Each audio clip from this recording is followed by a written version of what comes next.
Hello, this is Julia Birch again, and today I shall tell you more about the fall of communication.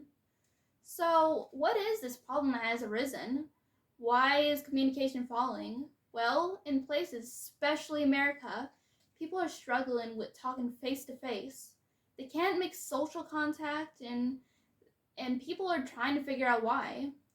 People will say that, oh, it's our inferiorities, or oh, it's bullying. And yes, those are real reasons. Those problems are so bad, especially in schools, but that's not the main issue I'm talking about. It is online communications. It's the new obstacle that has arisen in the 21st century. That is the biggest problem we got. Why so? Well, look around. You see divorces, you see school turmoil. You can't see any siblings having interactions with each other because they all have their face down their tablets and their phones, talk to who knows what, doing on whatever app. Facebook, Twitter, Snapchat, those are all distractions.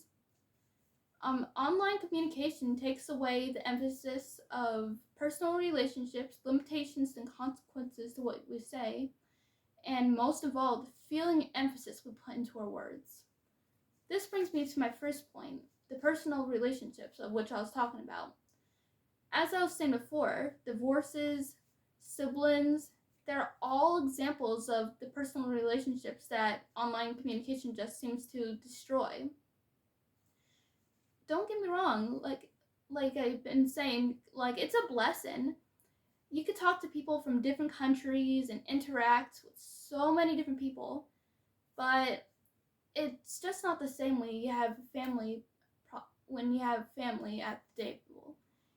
It's not the same as face to face. You know your backstory of who you're talking to, but when it comes to online, you're talking to someone behind another screen, not eye to eye.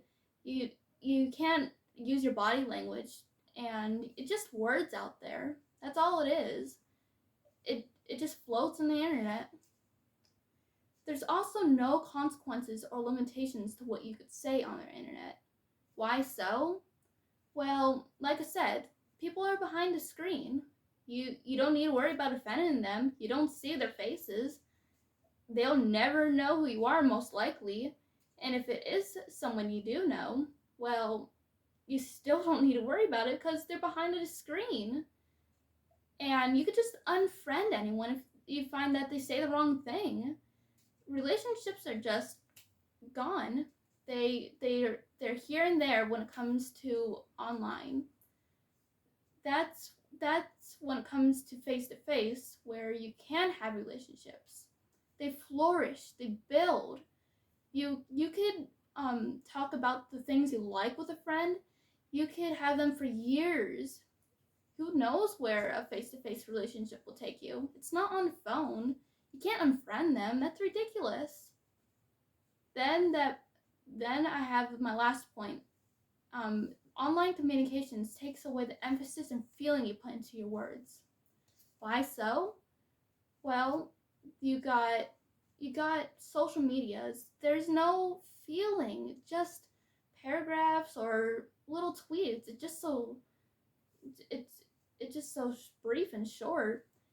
You don't have your hands to talk. You can't pull in your friend close when they're struggling. You're just here and there. People don't care. When you're face to face, you could see that something's wrong with your friend. No one can lie to you when you're face to face because they have body language. They show that they're scared, or they'll even tell you. When you're on the phone, people seem to hide their emotions. That's the problem. Hiding emotions is what's driving people down. People can't open up. People are just in their little shell. It's not cool.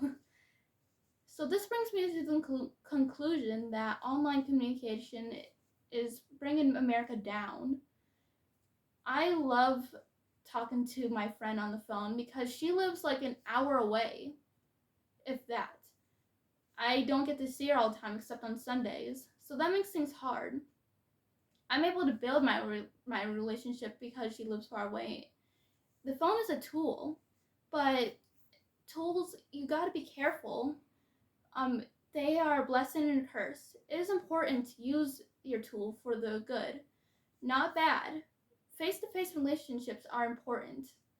They are so important to have a relationship to flourish and put power into your words and have limitations to what you say. That is how you make America better.